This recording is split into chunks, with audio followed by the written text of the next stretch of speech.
Welcome to Blitz Bloom. My name is Tanny Henderson, and I'm the host. My guest today is Vernon Adams Jr., someone who has lived under pressure and chosen composure time and time again. VA has built a career on explosiveness, creativity, and fearlessness.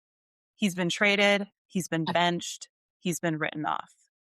And he's also been the guy, the spark who can flip a game in a single drive.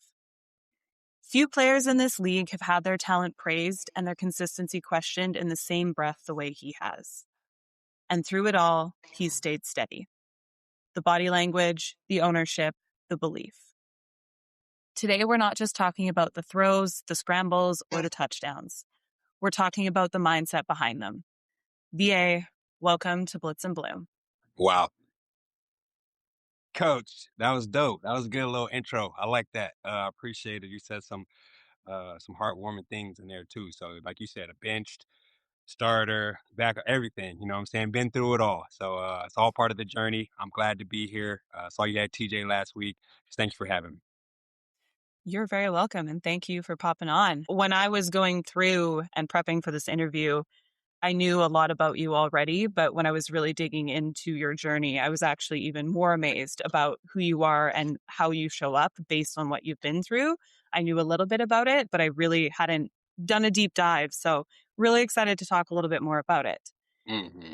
I want to start off with focusing more on you as a human. And that's a big theme that I want to focus on through all of my interviews is, we have VA, the football player, but we also have VA, the human. So what's something people think they know about you that's completely wrong? Wow. Right off the bat. I had someone tell me that I wasn't personable, and for me personally, I just think that I think I am. I think I come off, I'm smiling, I'm trying to be a good energy, whether it's in the locker room, in a classroom setting, anything, as I try to just bring good energy, good focus, and effort every single time. I try to, just do my best. Whenever I feel like I'm wronged, though, I will speak up, and I think that's where a lot of athletes or professionals or certain players, rookies or whatever, feel like they can't really say much. But, in this league, I feel like I've paid my dues where if I feel like I'm done wrong, then I can speak up. And I think that's where people get mixed up with me not being personable or something like that. But honestly, I feel like I am and I hope I am. And yeah, that's it. Just want to bring good energy. Yeah, absolutely. I mean, I would agree. You're very personable. I mean, right off the bat, I remember when you showed up in BC and you made me feel welcome in a place that you were new to. So big props to you on that. I think you're so great at interacting with the fans and so great with your teammates. So I think it's crazy that people would consider you non-personable, but I can also see that, that piece of you that does speak up. A lot of people don't particularly enjoy that because it's really uncomfortable for them. And I did see you throughout the years always be someone who was strong and would stand up for others. And I'm sure there's a lot of people that really appreciate that. And I think it takes a lot of bravery to do that as well.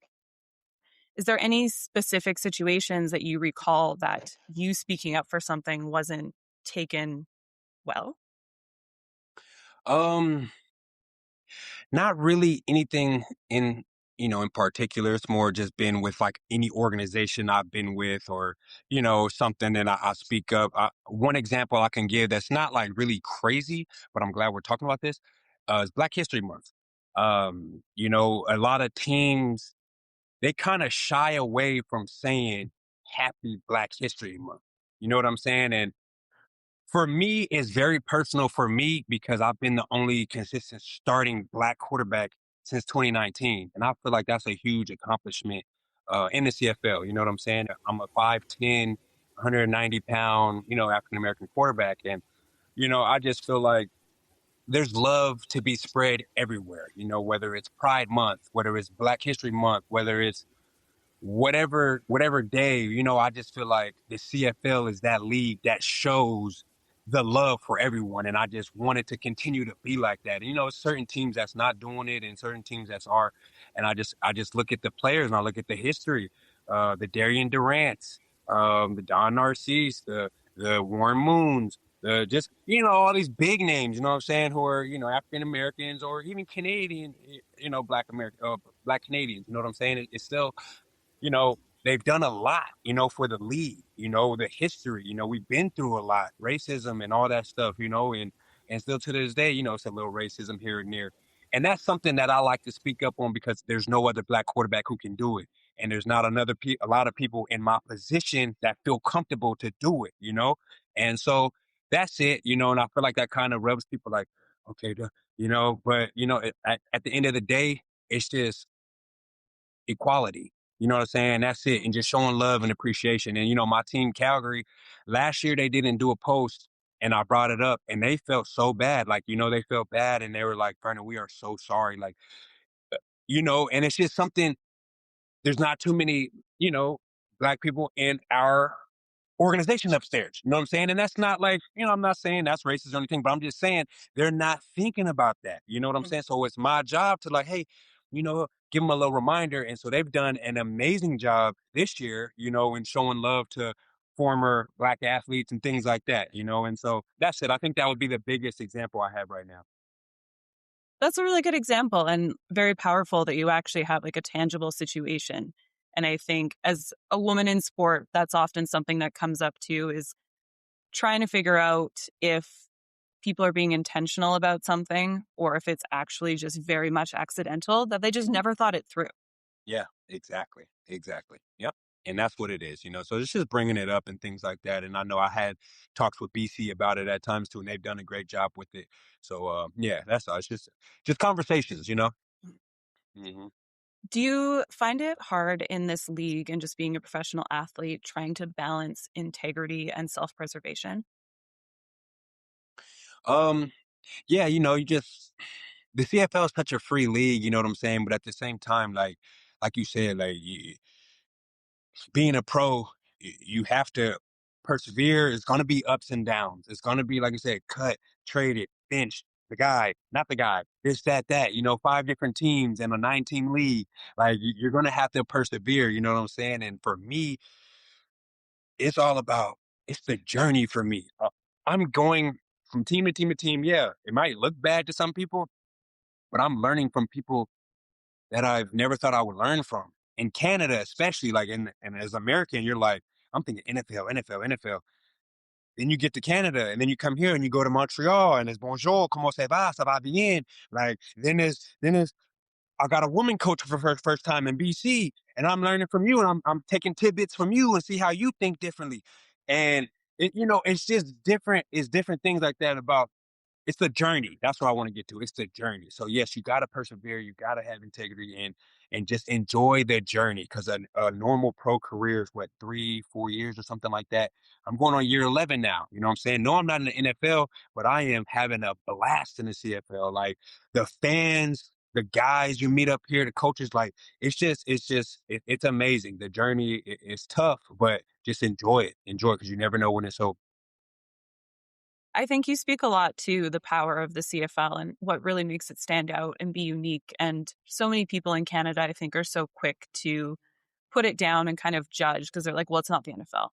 And I think that's where the problem lies is we're trying to compare and say that they're the same thing. But no, the CFL is not trying to be the NFL. It's different. Yeah. It's never going to be the NFL. The NFL will be the NFL, but the CFL just has a different spark and a different power and just different advantages to it as well. It's just different. Not worse, not better, different. X. Hmm. Looking at you as a quarterback, you've definitely built a reputation for being one of the most calm quarterbacks in the league. And I want to unpack that a little bit. I know something that I've paid a lot of attention to is body language, energy, just because it tells you more about a situation than words ever will.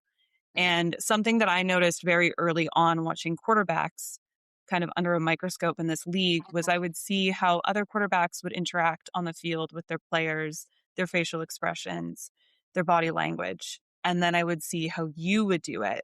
And it's very different. A lot of the other quarterbacks, you see them wear that frustration on their sleeve at their receivers, at their O linemen, at their coaches, but you don't. Even when things are going sideways, your body language stays so incredibly steady. Where does that come from? Yeah. You know, it's tough, man, because, mental health is big, in sports and life, period, especially these last 10, 15 years. People been more vocal about it.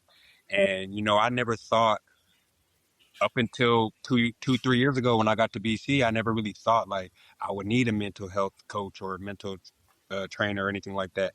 But then you start going through some losses and you go through you know, either blame getting on you or you feeling different or whatever. And sometimes you need to let that out, And so I talked to BC's mental coach and Matt Brown in Calgary.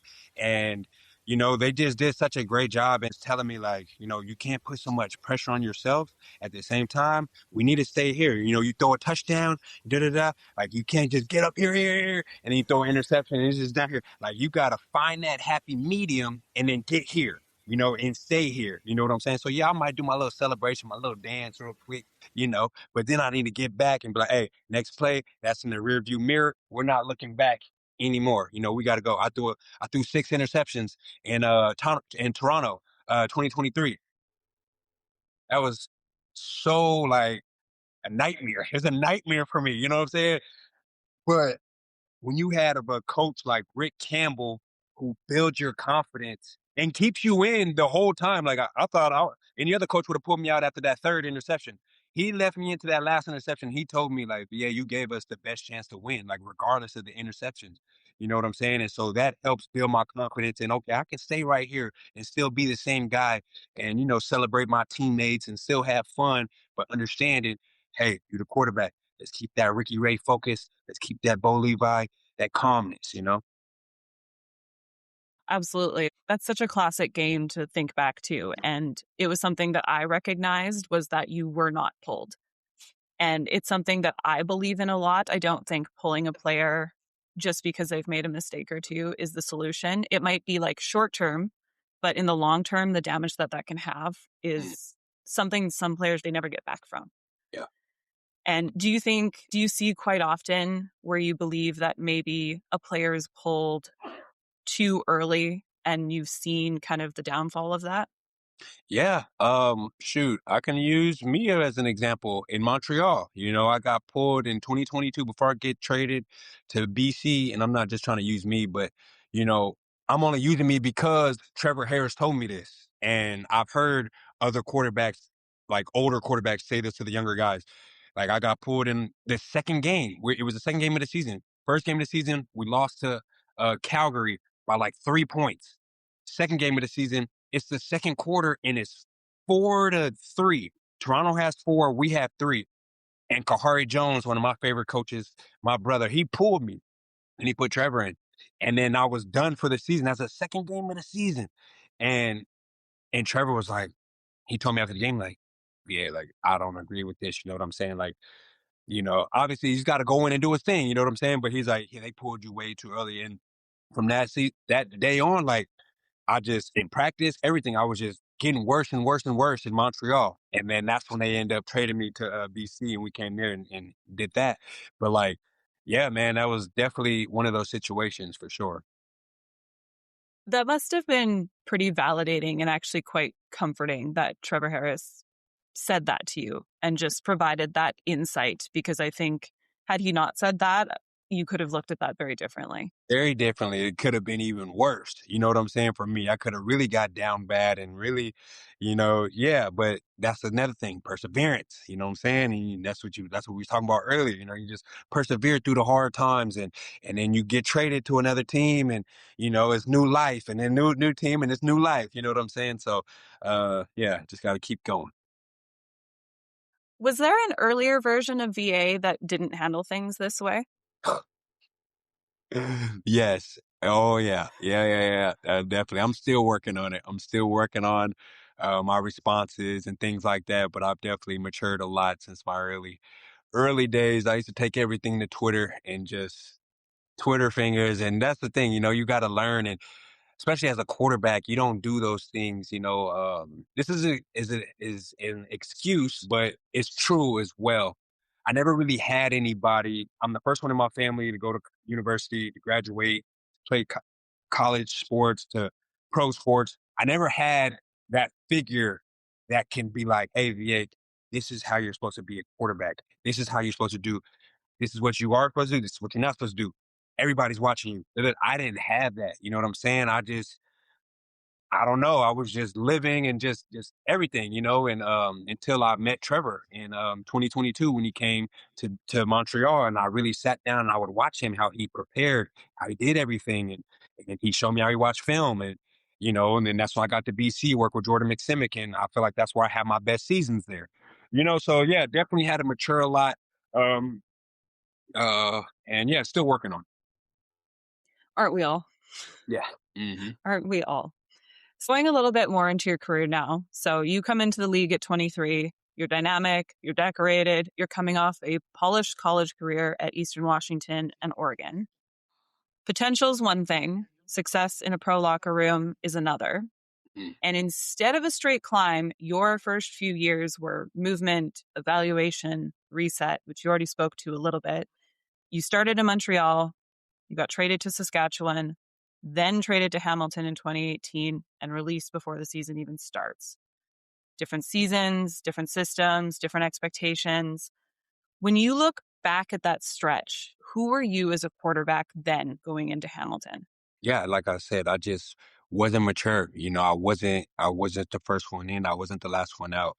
As a quarterback, I wasn't studying. I didn't know I was literally just being an athlete at quarterback. Like I did, Kahari's offense was very simple, and having it for 2, 3 years in a row, when I went there, then I came back and stuff like that. So it was I was just playing, I was just playing. I was out there, like I said, I had a mindset of like a DB or a wide receiver. Like I just not saying they don't study or anything like that, but it was just as far as just out there, you know what I'm saying? Just spontaneous and just a character, things like that. So yeah, so I had to learn, and once I got back to Montreal, I was like, this is 4 teams or 3 teams in 3 years. Like, this might be my last shot. 2018. I was like, this might be my last. I signed a 1 year deal and there was no guarantees. You know what I'm saying? So it was like, this might be my last shot. So that year I was, okay, I need to start locking in and really start showing up and being the guy, and then each year I just kind of, just like I said, matured each year, got more guidance each year and just kept getting better. Do you think that looking back at high school and minor sports and even probably college, do you think at times programs and coaches do like the top athletes, and I'm saying athlete just from like an athletic perspective, a disservice in the sense that they're like, oh, they're athletic, they're just going to make it happen. So maybe we do a little bit less system work, put a little less responsibility on them and just let them make things happen. And Mm. then that transition becomes very hard going into the pros because of that. Yes, absolutely. I think I think that's I hate to use myself again as an example, but like that's what my coaches did to me. Like my high school and coaches did to me. Like, I've not always been the best player on the team, but I've been, one of the top guys on the team each year. And like they didn't make me lift. Like that's the biggest thing. They didn't make me lift. And my dad didn't like do extra stuff with me, like outside of my outside of football and stuff. It was just I was so athletic and can do different things that other guys couldn't do. So it was like they just let me do whatever. I didn't lift, like I was a small guy and just athletic, and just. But until I got to the pros, that's when I started realizing I know I'm more athletic than this guy, but he just kept working hard and now he's up here and I'm number three, he number two. I'm like, I know I'm more, you know what I'm saying? But it's the mental side of things once you get to pros. Like college and high school, you could get away with being the best guy out there, not knowing plays and just running around. But when you get to the pros, it's alignment and assignment. That's what it is. If they say line up 7x2 and you got deep third, you better not be 6x4. You better be 7x2 and get to the deep third. You know what I'm saying? If it's a 3-step drop and a 14-yard curl, we just ran it in practice. I did a 3-step drop. I throw a 14-yard curl. Boom, completion. But we get in the game. and I do 3-step drop, and you run a 12-yard curl because of the DB cut your slit. And now I'm rushing to throw the ball and I'm throwing an interception. Now the fans are looking like, oh, why you just throwing interceptions? But we in the film room like, oh, why'd you go 12 yards? Like, so it's just, it's different in that aspect. But yeah, so I think if all high school coaches can hold all players accountable, your best players, you're only gonna help them out in the long run. Do you think because of that, I guess we can kind of call it a phenomenon, do you think we lose out on a lot of really great athletes at this level? I know over the years, I saw so many guys come in and they were, so talented and so athletic, but they just couldn't mentally wrap their head around things. 100%. And there's even more guys talented than a lot of guys in the CFL that's on the couch at home. You know what I'm saying? Like guys that we grew up with, that we were playing backyard football in the street and stuff, like more talented than us. But the coaches then grabbed it, or maybe we went right and they went left. You know what I'm saying? It's just going different routes. And and the coach didn't grab him and teach him and put his arm around him and give him that extra love and tell him, hey, you're cared about, you're appreciated, things like that, and just help him stay on track. And yeah, man, and then the ones that come up there too, like I said, everything's about alignment and assignment, and everybody's opportunity is not going to be the same. Some guys' opportunity is going to be like this. Some guys' opportunity is going to be like this. I've been on the same team as Johnny Manziel, where Johnny Manziel is dope. First of all, he's hella cool.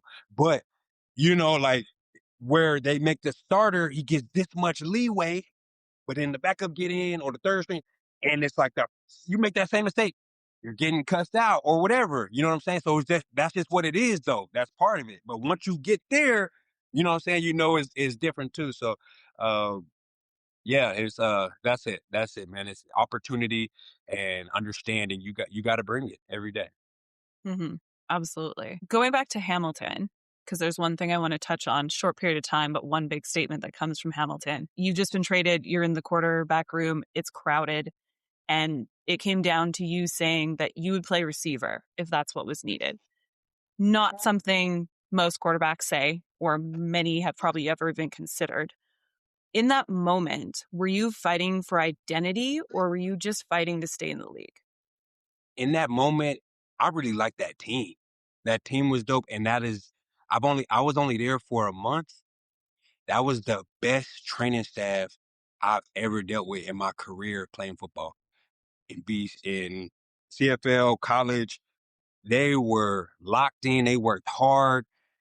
They was there till 7 p.m. every day. Like, you know what I'm saying? So the facilities, all that, like, and then I just like that team. Like we were super tight. We were super cool. That was the most dynamic or like best quarterback room probably I've been in. You know what I'm saying? Just big names, Jeremiah Masoli, Johnny Manziel, Dane Evans, Bryant Moniz from Hawaii, record holder.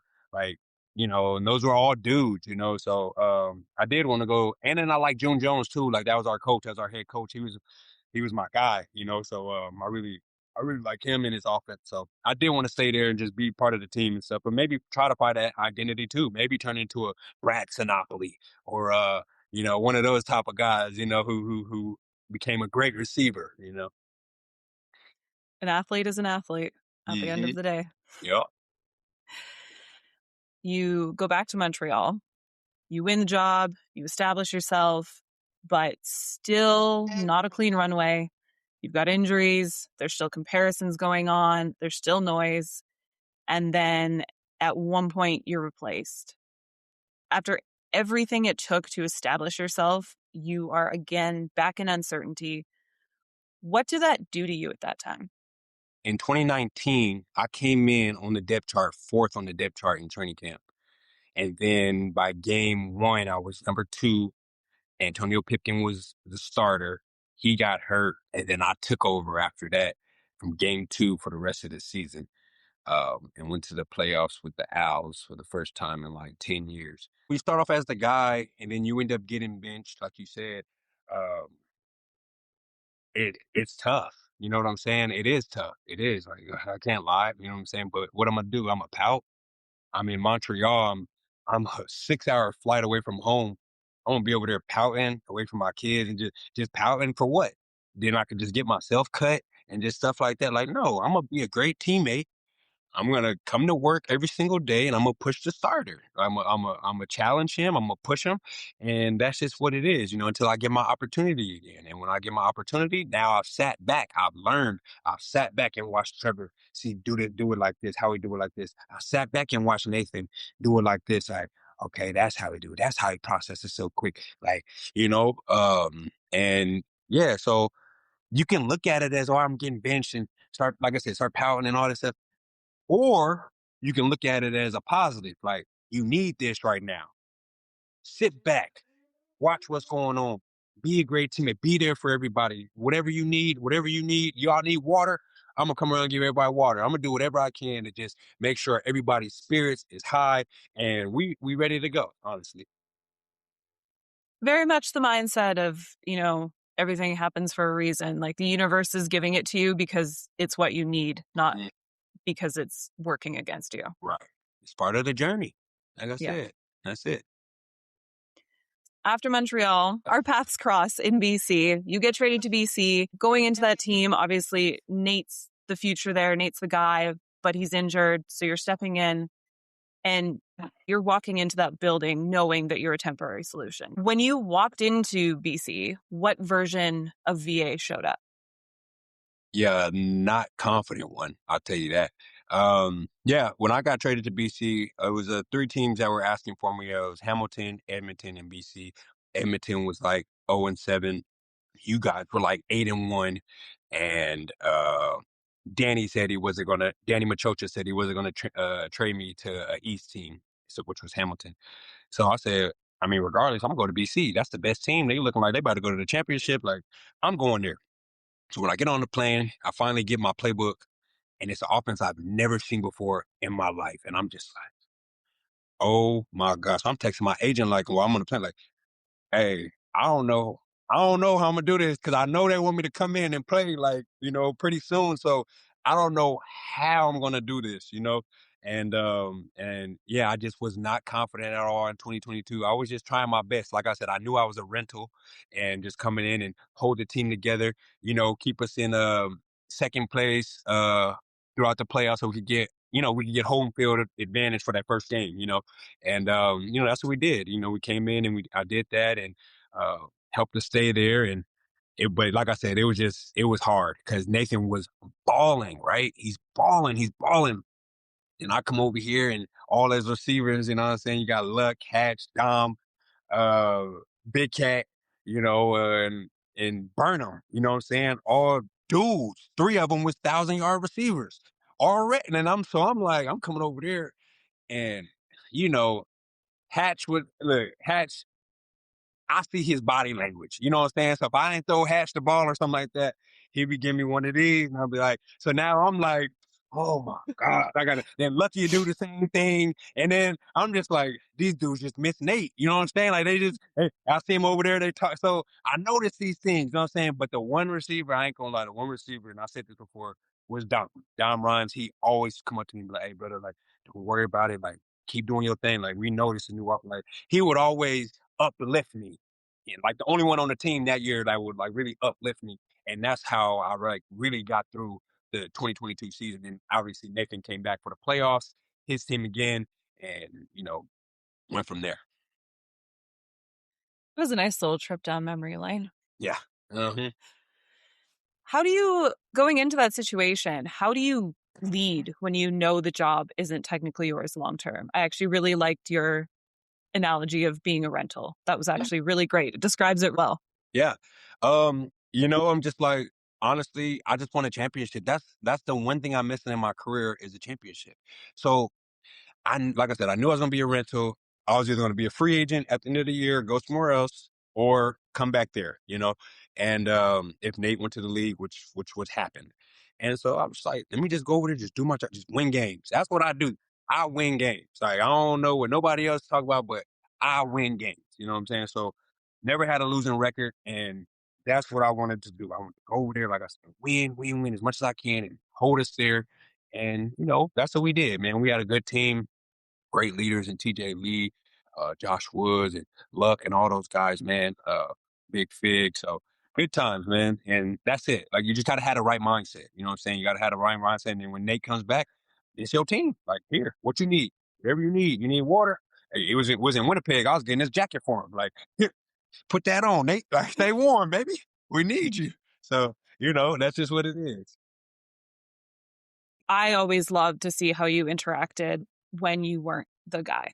And I think it goes a long way because you very much could have come into BC, done the bare minimum, showed up knowing Nate was going to take everything back because at that time we had no idea Nate was going to leave for the NFL. Mhm.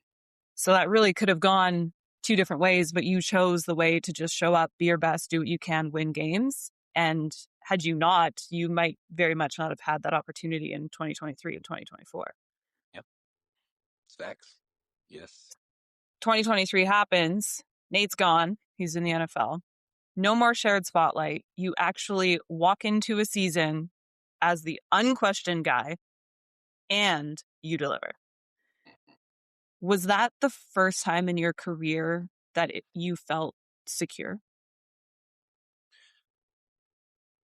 Uh, you know, I'm gonna be real. No. You know why? Because Dane Evans came over. So Dane Evans came over from just playing in two back-to-back Grey Cups or a couple years prior than that. So, when a quarterback like Dane Evans or Trevor Harris chooses to come to your team, it's like you like, all right. So because let's be real. It's three quarterbacks, four quarterbacks.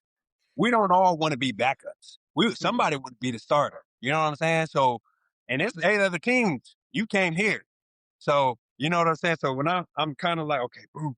Then for some reason my training camps are always iffy, and then my backups are always going crazy. And so I'm like looking over my shoulder a little bit, and I'm like, that's Dane. I'm like, that ain't just nobody now. That's Dane.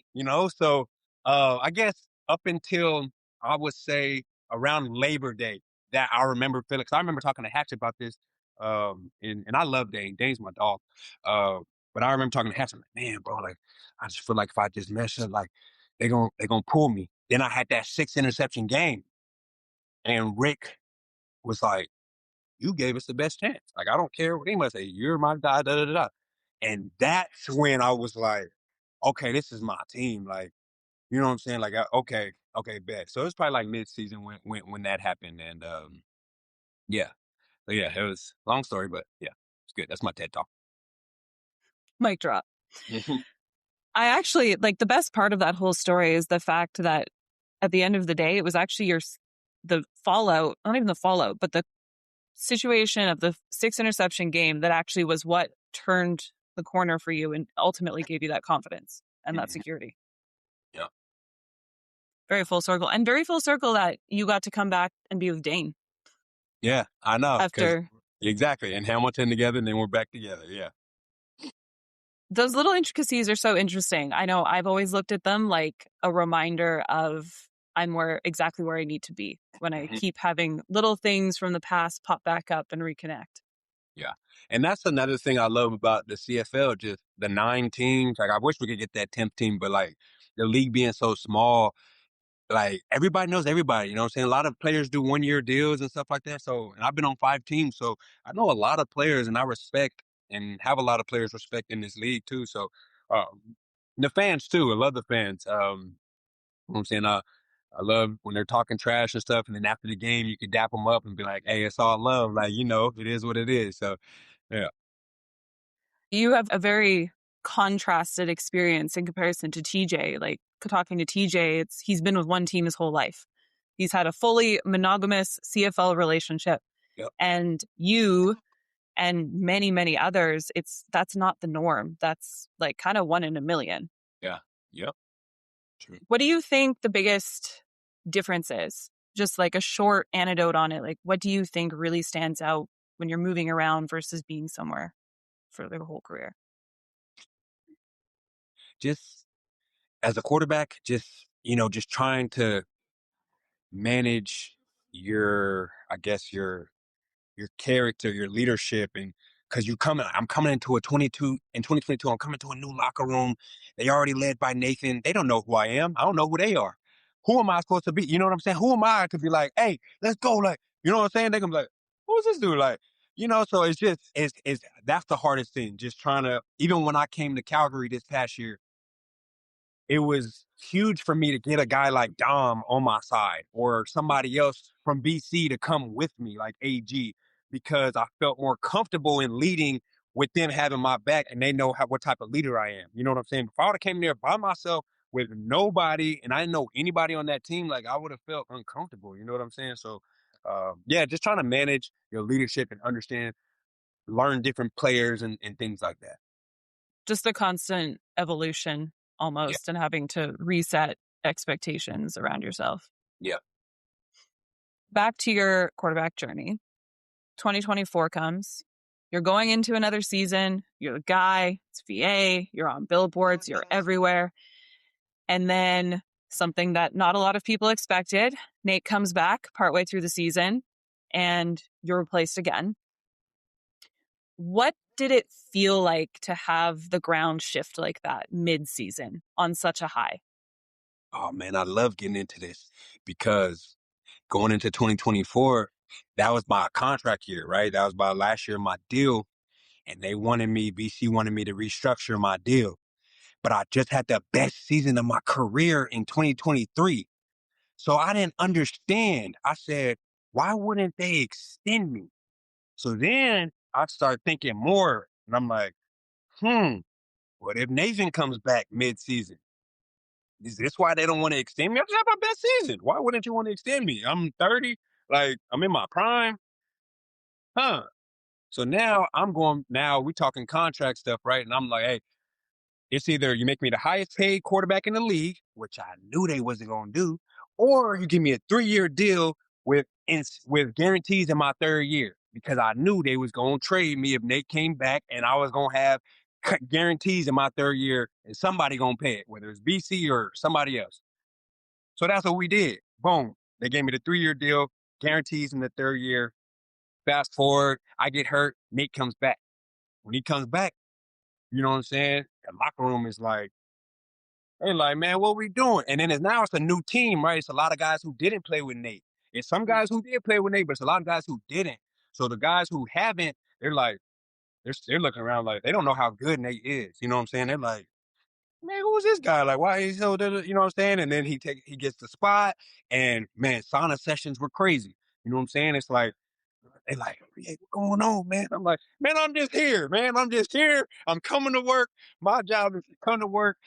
Listen, that's it. You know what I'm saying? And so, it was a little this and that, but I wouldn't say people got like was button heads and stuff. It was more so, you know how it is. If a quarterback is losing, and other guys are like, hey, what are we gonna do? Vice versa. If I'm losing, other guys are like, hey, damn, put PJ Walker in or whatever, you know? So yeah, it was definitely different. But again, that's it's persevering through that, is understanding, okay, when I get home, I might feel a certain type of way. Man, I'm upset. I was having an MOP year. Boom, they pulled me. This is this and that, this and that. But when I walk through them doors at 5 a.m., 5:30 a.m., it stays there. It stays there. I don't bring that energy into the locker room. I come in and hey, I'm still me. Let's get this lift in, breakfast club, boom, boom, boom, boom, practice, running my gassers after practice, watching film after, staying late. I'm same guy. You know what I'm saying? And then I pick it back up when I leave, you know, the facility. Yeah, you persevered through that so well. I mean, I remember obviously being a part of it too. And it was just like, it was an icky situation because it's kind of an impossible situation. There wasn't really, I think, at the end of the day, there's no right or wrong answer. It's just, it was unfortunate because you were doing great, but also to say no to Nate, it's like, ooh, like, I don't want to make that decision. Hey, I'm saying, listen, if I was to be a GM, come on now, he's from there, like, you know what I'm saying? He's Canada, come on, he was killing it in 2022. You can't just get this guy to somebody else. Like, come on, I would have did the same thing. Like, you got to be real. Definitely just not a situation you want to, there's no winning there. I know Rick he was in a tough spot, man. Like I would ask him too, like, hey Rick, when I get back, like, he's like, man, I can't say he was in a tough spot, you know what I'm saying? So I was like, All right, well, as this is business, it's part of it. And what you gonna do? You gonna whine, or you gonna come to make your team better however you can? And I chose to come to make my team better however I can, whether I was on scout team or staying after with the receivers who needed extra throws or whatever. Was there any one thing that you would have maybe done differently or handled differently throughout that time in hindsight? Friendly. I thought I handled it pretty well. You know, uh, we were 5-1, then I got hurt. You know what I'm saying? And then I lost my spot. I felt like I could have been a lot worse. You know what I'm saying? I could have really, I don't know, asked for trade, whatever, but um there's always something you could do better or handle better. You know what I'm saying? I felt like I handled it pretty good. And you know, the one thing I wish, because I knew that was going to be my last year. I just wish we would have went out on top because that was probably the hardest.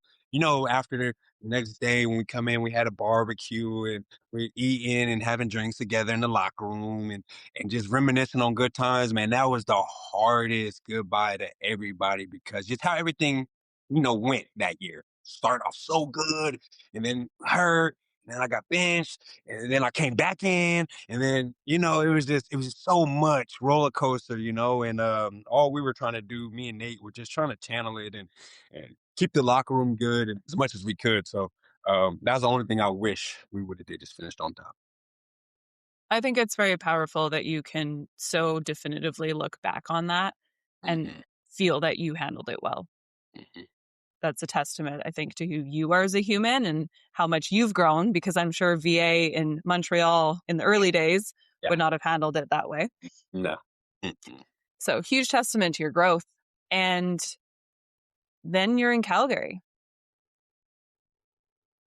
The big Yeah. shift, the big change, new building.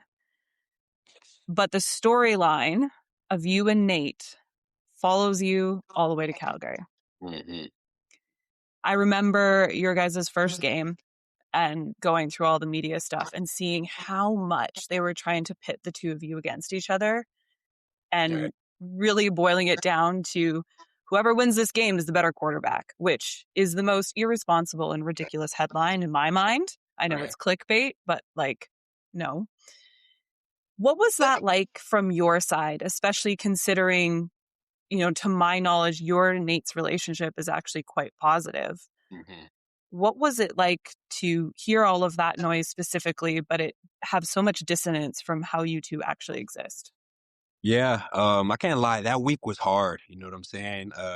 Every time we play a new team and someone came for that team in the breakdown before practice, we're like, do it for Dom or do it for this. So everybody's like, do it for VA, do it for VA. And it was so much. And just, I would see the noise too, VA versus Nate, and da, da, da, da, and I'm just like, I can't peak too early, so like I can't get into all that because it's not me versus Nate. You know what I'm saying? I'm a huge fan of Nate. Like I've learned so much from him.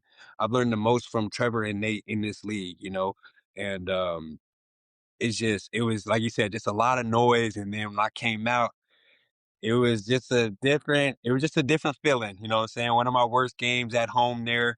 I threw like 2 picks in the first 6 minutes of the game, so, and I got GP talking smack to me, and I'm just like, "Oh my gosh," like, this is just all I could do, honestly, when I came to the sideline after every series, which we didn't have too many good ones, was just thank God, just thank God for the opportunity for this shine, for this light, for just being able to wake up and be here. You know what I'm saying? You sometimes people just look past that, like they think it's just about football, it's just about winning, it's just about this. No, we're alive. It's people who didn't wake up yesterday, today, stuff like that. You know what I'm saying? And so that's all I could really do, just try to stay in the moment. And then I got my coach, Dakota Prukop. He telling me, "No, you're good, you're good. Like you're the best in the league." Like he's trying to hype me up. You know what I'm saying? Which that's your quarter, that's your job. And I'm just like not trying to hear it because I'm not playing good, and I'm just like, oh my goodness. So yeah, that was definitely tough, man. Tough one. Shout out to the Lions, man. They got us 3-0 last year. Talked to Benny the other day. I said I need my get back. So I'm working. I'm working. It's definitely the matchup that I'm looking forward to the most, that's for sure.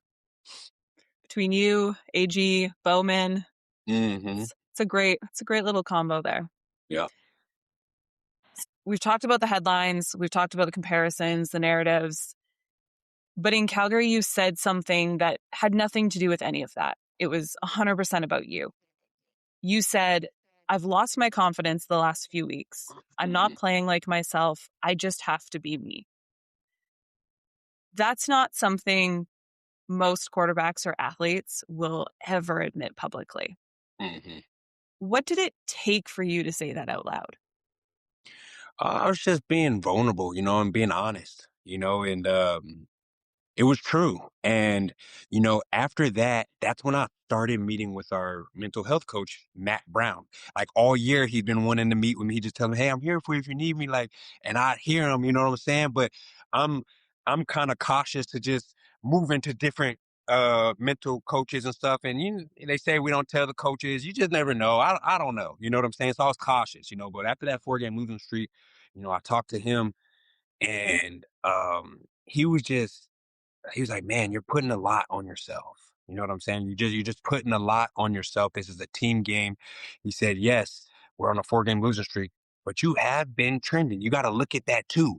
He said, "You can't always take notes and say, 'Oh, this was bad. This was bad.' Not say nothing about the good things." He said, "You got to write the good things too. Like, hey, good job here. Good job here."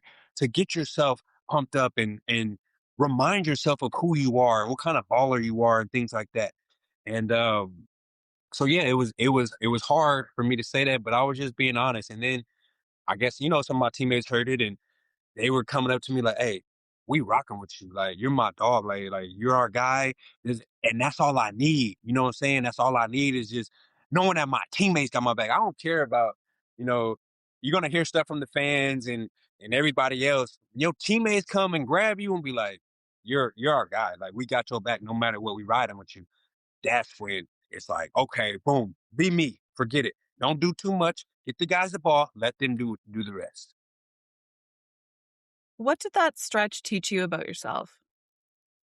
Taught me like just not to lose confidence in myself. Yeah, that's what I would say. It just after we lost that fourth one, I think it was BC. Yeah, yeah, it was the BC. So uh, I was like, bro, I just gotta be grateful. Like I'm here. I'm here. You know what I'm saying? I'm from California. I'm in Canada playing football. Like just play. Just play loose, play free, and protect the ball as much as you can. You know what I'm saying? But don't go into the game saying, "Don't throw an interception. Don't throw an interception." Because then you're gonna throw an interception. Your brain hears, "Do throw an interception. Do." They don't hear the NT. You know what I'm saying? It's gonna be like, okay, make sure my feet are here. Make sure my mechanics is here, and then everything else will follow.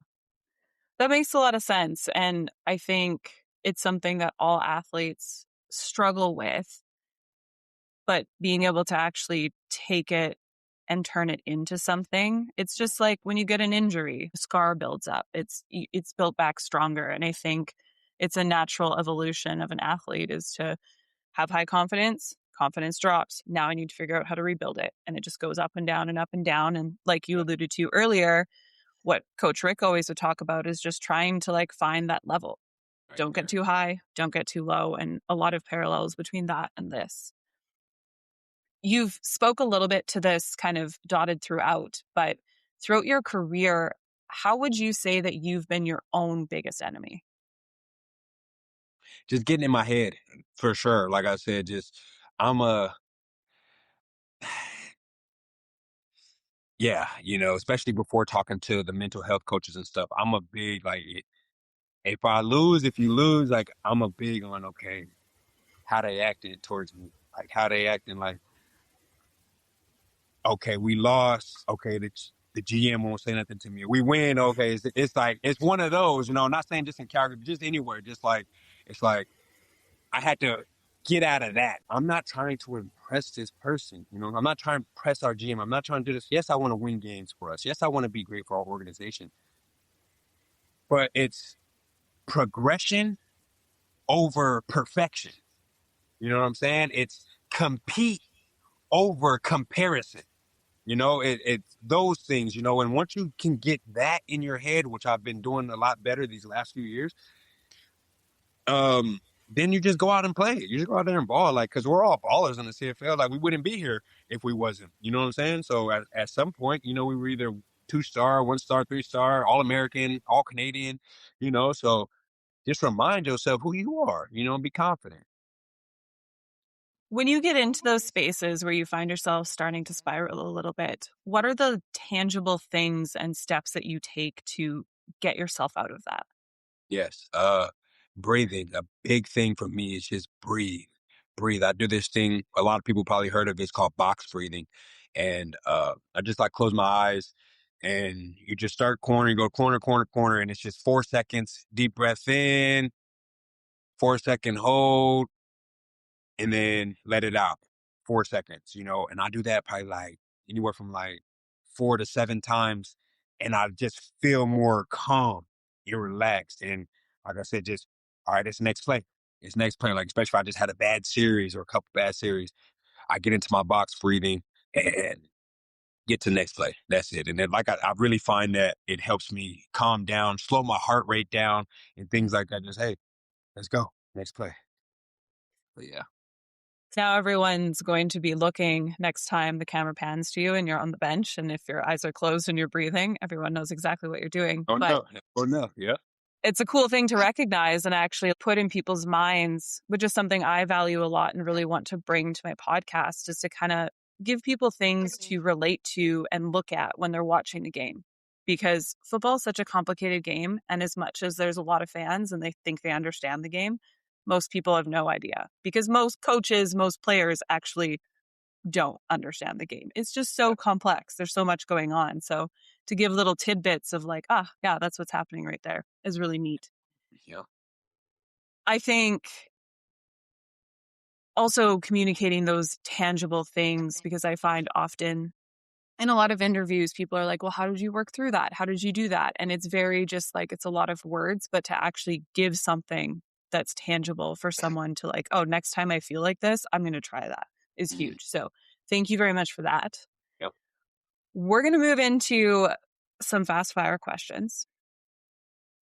And Okay. then we're going to roll out one last big question before we finish off. So fast fire questions are 1 sentence or less answers, no explanation or justification, and first instinct only. Are you ready? Mm-hmm. All right.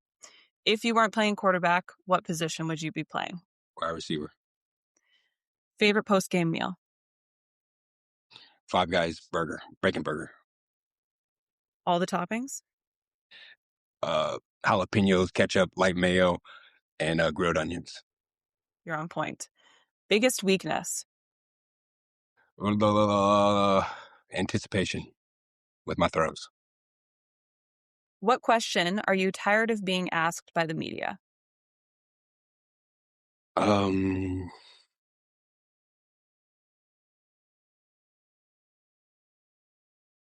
that's a tough one. They be coming with some crazy stuff though. Like after a game, just common sense stuff. But yeah, I have to come back to that.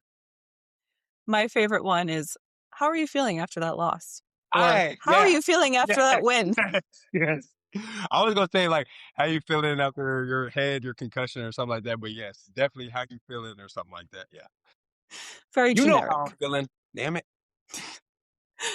Most overrated football narrative. Stand up when you're tired and breathe here.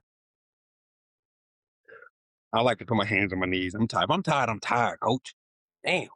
There's actually studies now that show that this approach is actually not helping your recovery, and then Bruh. putting your hands on your knees is actually supported by science now. So Yep. See, there it is.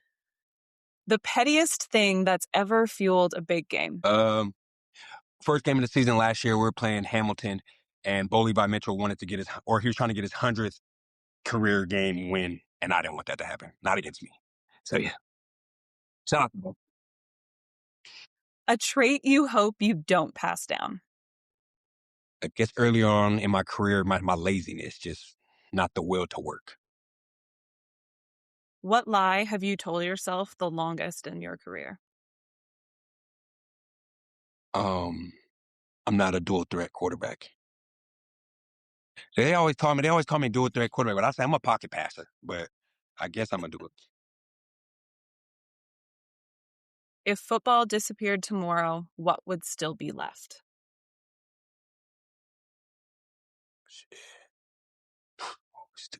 My hands. Shit, yeah, shoot, shoot. Now I wanna start a little junk removal company. So I'm about to get this truck, and that'll be left for me. I'm excited to try to be an owner in that, and some personal training as well. So, So, opportunity, lots of mhm. opportunity. Yep. All right, last one. This is not a fast fire question. When people talk about your career 10 years from now, what do you hope they get right? 10 years from now, well, like I said, I'm not a champion yet, so hopefully 10 years from next year, I'll be a champion, and I hope that's what they talking about. And they say, VA won that championship in Calgary at home against such and such. Man, he played so good. And yeah, that's it. Just me being a champion, because that's what you play this game for. Yeah, it's wins and losses and stuff, but you want to become a champion.